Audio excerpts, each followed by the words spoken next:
Midday News.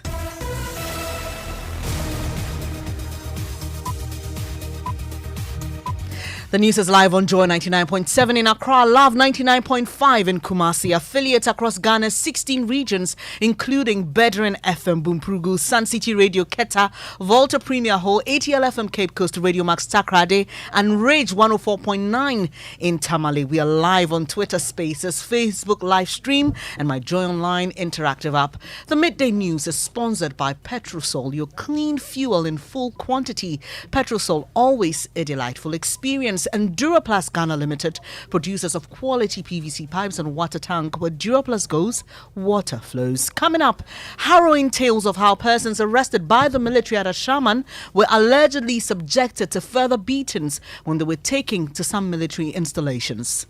They say they'll train us to be a soldier, and we are beating all our bodies all over from head to toe. All of our body was. What did they use to beat? Oh, rod. Rulers, stripes of warriors, sticks, broom. Details in a moment. And while some residents are considering legal action, others cannot find their relatives. Like one friend means to 3 days near Akolanu Pony home fan. 3 days near no Coban Sana Yedi. 3 days near me. Details as the soldier whose killing triggered the military operation is being laid to rest today. We'll hear from his family. Also, the Commission on Human Rights and Administrative Justice describes the development as dehumanizing and unacceptable as it expresses its readiness to investigate the matter if petitioned. Dehumanizing and degrading treatment to arrest them, make them do press-ups in mud because we are the ombudsman and we can investigate military issues when the military go beyond their normal duty. Also on the Midday News today, 24 hours after the presentation of the State of the Nation address by President Akufo-Addo, some experts are faulting him for his loud silence on the Ashaman military brutalities and others. People, including he himself, have really fought for democracy in this country, for something of this magnitude to happen, and the president will just close his eye to it. I find it very, very unfortunate. We have more as the presentation begins to sink in, and Director of Passport identifies high levels of inefficiency among staff as he hints of massive staff rationalization that will witness layoffs and reposting. The inefficiencies cut across all levels, from personnel to equipment and then processes. Have been feedback on the level and size of personnel that we have. So are we looking at downsizing soon? We are looking at that. And as passport applicants wait in vain for their passports, the office says the over 40,000 backlog will be printed by the end of this month. So while Passport Office continue to work to clear the backlog, we receive daily applications. The Passport Office intend to clear the backlog by the end of March 2023. More as the office says paying more than 150 cedis for a passport is criminal. We'll hear from the man in charge. And in sports, Black Stars coach Chris Houghton has announced a 25-man squad for the double header against Angola later this month. We'll tell you more in 20 minutes. And for a special Ghana Month features, today we tell you the meaning behind the word abrochiri or ablochi in Ewe. The slaves were taken across the Atlantic, and those slaves never come back. And our people start calling those from outside, they are from Abluchi, meaning Oblo, Ovachi, meaning they have deceived them. I'm sure you want to hear more of that. Thanks for choosing us. This is Joy News, independent, fearless, and credible. I'm Bernice Abu-Baidoo Lansah. Details in a moment.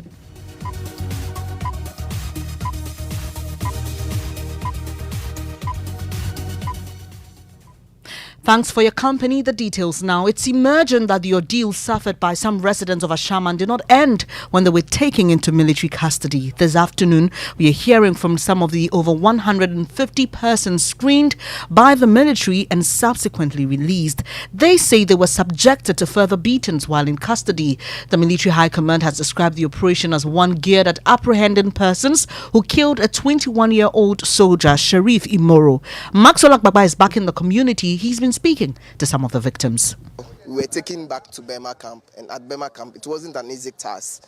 We went through a lot of hell. Wait, so you were beaten at Michelle camp, And then later you were taken to Burma camp. There they continued. You were not beaten at Michelle camp. We were just there waiting for an investigation. But after that, we were taken to Burma camp. They said they heard that the commander said they should bring us to Burma camp for the investigation. So they took us from Michelle camp to Burma camp at 4 p.m. So we got to Burma camp. When we got to Burma camp, that's when some soldiers were around it. We were beaten. So you were beaten at Burma camp? Yes, we were beaten. But not at Michelle camp? No, we were beaten at Burma camp, trained well. They say they'll train us to be a soldier. And we were beaten all our bodies, all over, from head to toe.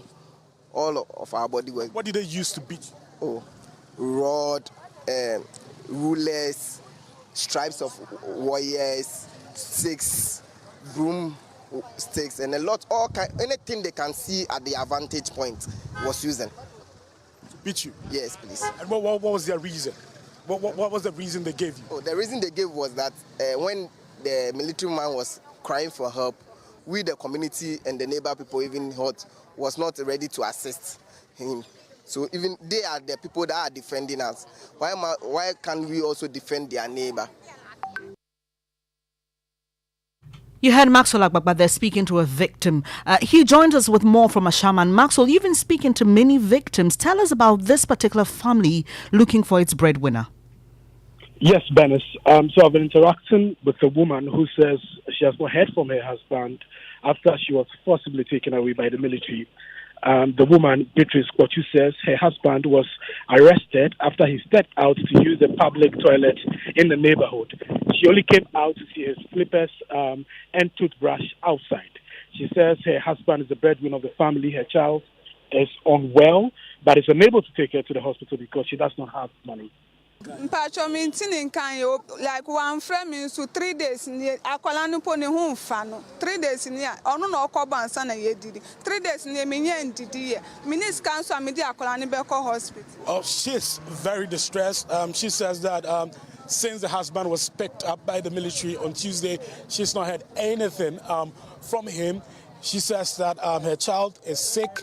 She's unable to take the little girl to the hospital because she does not have money to do that. Pacho de meka cho mu se me pom cho me kunu no ne masem no ho hwe omo nja no no mbrefi ono na be hwe wamba minya ska fa ankola ne ko hospital nti me pom cho mu nja no no mbra ye fa ne hope pochu pacho mu nja no mami wa me pom cho. Well, she says her husband is Hope Kwachu, and she's saying that the husband is innocent. He doesn't really have an idea what exactly happened. Well, Maxwell, the residents have also been speaking in a news conference, making some demands. What exactly do they want? Well, then some of the people who were taken away, arrested by the military, have returned and have been narrating their ordeal and showing their assault marks. So now more than ever, demands for the persons behind the brutality to be punished and compensation have been very loud here. The MP for the area, Ernest Norgbe, and other opinion leaders were present to amplify these calls and demands. Maxwell Agbagba there joining us from Ashaman. Well, the Commission on Human Rights and Administrative Justice, SHRAJ, says it's ready to investigate the matter once it receives a petition. Joseph Whittle is commissioner. Township that... because of their person's interest, they come take over the law and do what they want. But we are coming out with our statement. I want my statement to speak for me. Do you condemn the acts because the military? I completely condemn it. I completely condemn it. That is, it's degrading, dehumanizing and degrading treatment to put such persons who are going to their work, arrest them, make them do press-ups in mud, sitting down with all their clothing removed, apart from some briefs, is completely unacceptable. And that this is exacted by the army of Ghana is completely unacceptable. Any defense of it by any leadership of the military is certainly a misplaced, support. We need to call what is wrong, wrong. And this is completely wrong. Would you want to urge for calm in the community because there are fears that there may be reprisal? Yes, of course. The military still have weapons that they can always apply. So the society, the community of Ashaman should hold themselves and allow lawful bodies like the Ghana Police and others to investigate and take the right steps.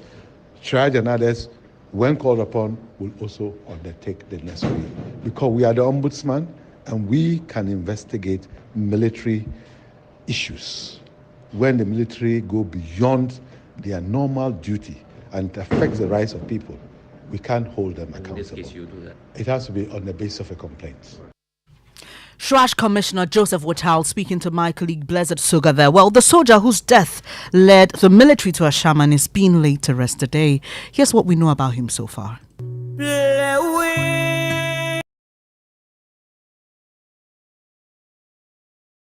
Imoro is no more. Born on 3rd June 2001, he started school at the Merciful Preparatory School at Ashaiman. He later switched to the St. Augustine JSS and continued at Akwamuman Senior High School. He entered the Ghana Armed Forces Training School in October 2021 and graduated in April 2022. His father, Awudu Imoro, describes him as a hard-working young man who was determined to make it in life. A big blow, because it is a big blow. We have just 2 children, and he is the first. So he is the one we are looking up to succeed, so he can assist us. We are in grief. I pray they are arrested so they face the law.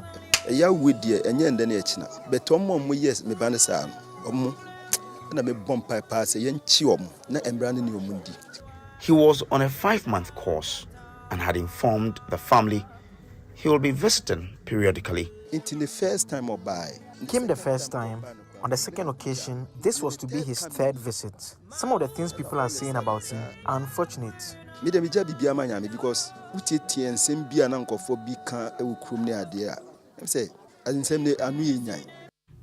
Samuel Kojo Brace with that report. My colleague James Aveji joins us from the burial of Sheriff Imoro. James, I can imagine this is very tough for the family. Bring us up to speed with events so far. Too bad, unfortunately, we lost him. We'll try and reconnect with James Aveji. But let's stay a while on this issue, because we are learning this afternoon that not only residents of Ashaman were affected by this military operation. We are learning also that some Pon Katamanso constituency residents were affected. The MP for the area has been telling Joe News that some of his constituents were forced to consume cow excreta. When we heard the incident, we were all confined ourselves to Ashaman. But later I got the information that the military moved to Tulaku, which happened to be in my constituency. And so I decided to really find out what was actually happening. And the information I got was that my people or my constituents were subjected to barbaric activities. This includes, if you go to Tulaku, where the slaughterhouse is, in fact, the place is not a good place that I would say the place needs improvement. But these military officers compel some of the people working in Tulaku to go and drink the wastewater of the slaughterhouse. You heard MP for Ponkatamanso, Joseph Akwete Tete. Let's now go back to James Aveji, who's joining us from the burial of Sheriff Imoro. Hello, James. Bring us up to speed with events so far. Yes, Bernice. So as we speak, the final burial rite is ongoing at a gravesite here at the Bema Camp Cemetery here in Accra. Earlier in the morning, we were at the 37 Military Hospital Mosque, where the initial services started with Muslim prayers and the final funeral rites. That was quite a short one, about some 15-20 minutes activity, and then we journeyed to the cemetery here. As we speak, the late soldier, Sheriff Imoro, have been lowered into the grave, and the final prayers, Muslim prayers, before he is finally buried is currently ongoing. Right, James Aveji, they're bringing us an update on the burial of Sheriff Imoro. And just before we go on this issue, let's hear from political scientist with the University of Ghana, Dr. Kwame Asah-Asante, who is criticizing President Akufo-Addo for not commenting on the Ashaman brutality during his State of the Nation address. I was surprised. Ugly spectacle we saw in Ashaman never featured in the President's State of Nation address. Democracy has dipped by one point because people, including he himself, have really fought for democracy in this country. So for him, for something of this magnitude to happen, and the president will just close his eye to it, I find it very, very unfortunate. And I think we deserve something better. Dr. Kwame Asah-Asante is a political scientist at the University of Ghana. You're listening to the Midday News here on Joy 99.7 FM with me, Bernice Abu-Baidoo Lansah. To some other stories now. Minority MPs in Parliament are backing their party's directive for them to suspend campaigns in their constituencies and foreign travels until the end of March this year. The NDC in a communique yesterday directed the suspension of campaigns in constituencies where they have sitting MPs so they can concentrate on their work in Parliament. With just about 3 weeks for the House to go on Easter break, a number of crucial businesses, including the controversial ECCI and approval of ministerial nominees, are high on the agenda. The MPs say they will stay back and fight for Ghana's democracy. We are going to sacrifice our campaigns as members of Parliament for our re-election in our party to ensure that there is actually a democracy come 2024. Remember that we need the numbers. Remember also that the ministerial nominees, remember the appointments committee report is outstanding. We have to take a vote on them. We have taken a decision that the president must cut down, and that's one of the things that I'm disappointed I didn't hear him talk about. My brother, we are prepared to stay in this chamber, and like you said, rain or shine, and ensure that if they attempt to usurp the fundamental and inalienable rights of the people of Ghana, we will be there to fight all the way. You heard some NDC MPs. Let's stay in the House. President Akufo-Addo has charged Parliament to fast-track processes to pass 3 outstanding bills as it yearns to attain board-level agreement by the end of March. Parliamentary Affairs correspondent Kweku Asante joins us with more details. Hello, Kweku. What bills are we talking about? So we are talking about some revenue bills that the finance minister brought to Parliament as part of the 2023 budget. These are still outstanding. The last time Parliament went on Christmas break, the minority were able to stand their ground. This bill did not go through at the time. These are revenue measures that government has said will be able to bring in some considerable amounts of money and bolster their aim of getting an IMF deal before the end of the month. When the president spoke yesterday, he was categorical. These revenue bills must be passed in time for them to be able to go to the IMF board. And Kweku, the appointments committee report on persons vetted so far, is that ready? Yes, all these reports are ready. They've all been laid and they're actually appearing on the other paper. Indeed, K.C. Hammond last Tuesday had cause to say that the minority MPs are stopping him from becoming a minister, and he does not understand that. And so what is left is for a vote to be taken. It appears that the vote is currently not on the side of the majority because of the numbers game. You see a number of NDC MPs coming to the floor each and every day. It is not the same for the NPP side. We know Sarah Adwoa-Sarpong is also not around. And so you look at both sides, it appears they are trying to get their numbers on the floor before that vote is expected to be taken. Parliamentary Affairs correspondent Kweku Asante there. Now, the Director of Passports, Mohammed Habib Idris, has identified high levels of inefficiency among staff of his office. He's hinted at massive staff rationalization that will witness layoffs and reposting. Generally, persons seconded to the passport office serve for 6 months, but according to Mr. Idris, some of them have stayed for more than a year, deepening the perception of corruption at the passport office. Speaking to Nana Akosua-Konedu on The Hard Truth, Mr. Idris, who took office in December, said those there are not fit for purpose and they will go. The inefficiencies cut across all levels, from personnel to equipment and then processes. In terms of personnel, we are taking measures to rationalize the human resources that we have at the passport office. You know that passport office relies on the expertise of stakeholder agencies for the processing and acquisition of passport. There have been feedback on the level and size of personnel that we have. So are we looking at downsizing soon? We are looking at that. How many people are we thinking of letting them go? Rationalizing. For now, Rationalizing. for now, it's difficult to put a number on it.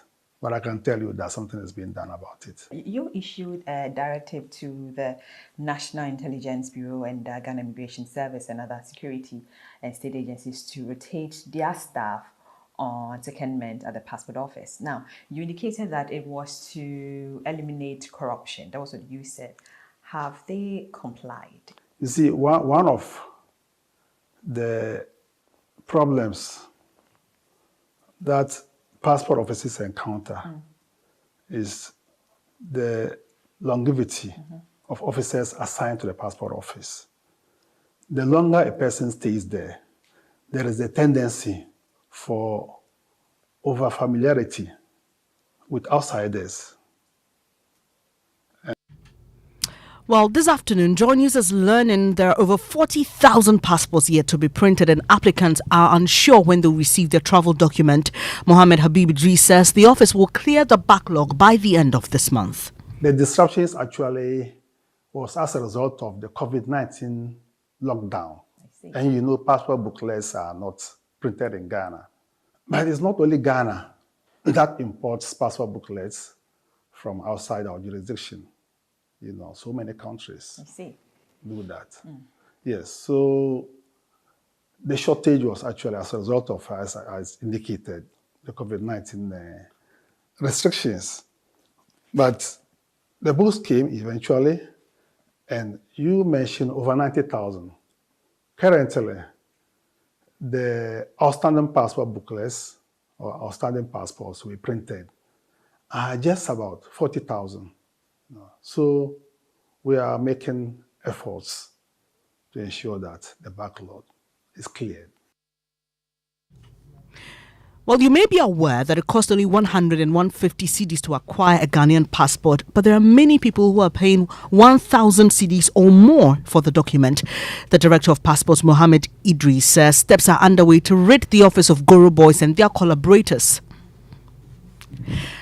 There's more here on the Midday News with me, Bernice Abu-Baidoo Lansah. We'll take a quick breather. We'll bring you sports shortly.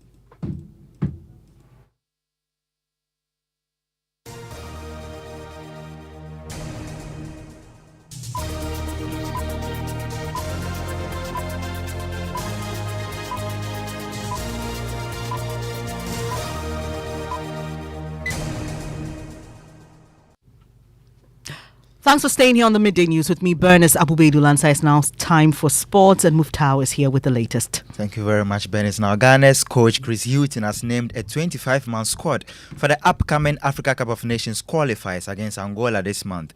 In the goalkeeping department, Jojo Olakot, who missed the 2022 World Cup due to an injury, is back along with Lawrence Atizigi and Abdul Manaf Nuruddin. In defense, we have the likes of Daniel Amate, Mohamed Salisu, with the new player at the back being Patrick Pozo, who plays for Sharif Tiraspol in Moldova. Thomas Partey, Majid Ashmeru, Abdul Salih Samed and Edmond Ado occupy the midfield department. In attack, we have Captain Andre Ayew and his brother Jordan, Mohamed Kudus, Kamaldeen Sulemana, Osman Bukari, Antoine Semenyo, Kamal Sowa, Iñaki Williams, Ransford Yaboa, and Joseph Pencil, who was not part of the World Cup squad. Well, he is in the team now. Remember, Ghana will play Angola twice in the 2023 AFCON qualifiers, with the first leg set for March 23 at the Baba Yara Stadium, while the return leg takes place 4 days later. That's your spot. Thank you, Muftau. Now, in 2017, President Akufo-Addo initiated the 1D1F policy to change the nature of Ghana's economy from one which is dependent on import and export of raw materials to one focused on manufacturing, value addition and export of processed goods. Government, through Exim Bank and other financial institutions, gave financial support to some companies to help actualize the policy. But some of these companies have been forced to shut down. They accuse Exim Bank for reneging on its promise to fully support them. Here are excerpts of our latest Hotline documentary, One District, Some Factories. Casa Drupa is not producing, and the reason is lack of cash. In October 2018, the funding stopped. At that time, almost 50% of the funds has been released by the Exim Bank of Ghana.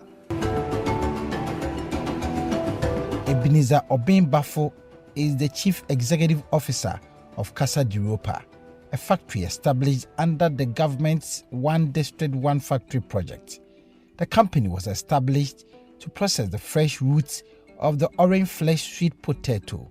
These potatoes are turned into flour, which is used to make bread and other pastries. Thank God the funds were released immediately. I think 2 weeks after the board visit, we got the needed fund. By that time, there was a cost overrun, but we were bent on completing the factory. So we made Exim Bank aware that we will finish the factory on time. Thank God by 2020, between March and May, the factory, as you see it today, has been completed. Petersfield and Ray Limited is a manufacturing company under the One District, One Factory, established in 2018. So now, now we've halted the production of bottled, pet bottled juices. You had highlights of our latest documentary, One District, Some Factories. It airs on Monday, 8:30 a.m. on the Super Morning Show and at 8:30 p.m. on Joy News on the Joy News channel. Do make a date. Now, if you had the opportunity to write a letter to your 25-year-old self, what would you say? In a letter to their younger selves to celebrate this year's International Women's Day, some women, including Minister of Communication and Digitization, Ursula Owusu-Ekufo, Member of Parliament for Korle Klottey, Dr. Zaneto Agyemang-Rawlings, and sociologist Dr. Alma Obama, shared some important lessons and experiences they've learned in life. She had the opportunity to go to Yale, and there was a young man who was wooing her at the time, and she decided that, okay, let me go and get married. But those are crossroads moments in our lives. Whatever decision you take in your life would influence your future. Painful thing you can do to yourself is to live a life of regrets. And you do nobody any favors if you do that. Pros and cons follow every decision that you take. But look on the bright side of things and always make the most of whatever opportunities that you have. Remember, it's okay not to be strong all the time, and it's all right to ask for help. You don't have to do it all on your own. Everything that you're learning is going to be useful someday. Trust the process, because it will make it. If we're really honest, we're so afraid. We're often so afraid to do things, whether it's because somebody says we shouldn't, because we ourselves don't believe in ourselves, or because we actually just see that it's not going to, we're going to go into a path that might be dangerous for us. I think it was also said in the same breath that we have to take risks. You just had Minister of Communication and Digitization, Ursula Owusu-Ekufo, MP for Korle Klottey, Dr. Zaneto Agyemang-Rawlings, and sociologist Dr. Alma Obama sharing some important lessons they've learned in life to commemorate International Women's Day. And just before we go, abroad in Akan is Abrotri, in Ga and Eba it's Ablochi. But do you know the origin of that word? In this edition for our Ghana Month series, Kojo Yankson returned from Fort Prinsenstein in Quetta, and he has some answers. Slavery is a dark stain on Ghana's history. All along the country's coast, European colonizers built forts and castles as trading posts where they could buy slaves from local tribes and ship them off to the Caribbean islands. On today's episode, we bring you perhaps the most haunting of all slave stories. Come with me to Quetta in the Volta region, to the last Ghanaian fort on the way to Togo. Welcome to Fort Prinsenstein. Efo Akoli knows all about it. When they buy the slaves were taken across the Atlantic, and those slaves never come back. And our people start calling those from outside, they are from Abluchi, meaning Oblo, Ovachi, meaning they have deceived them by taking them there without coming back. Oblo, Ovachi. And that's where the Abluchi came from. Yeah. Kojo Yankson with that report. And in this edition of the Midday News here on Joy 99.7, our top story.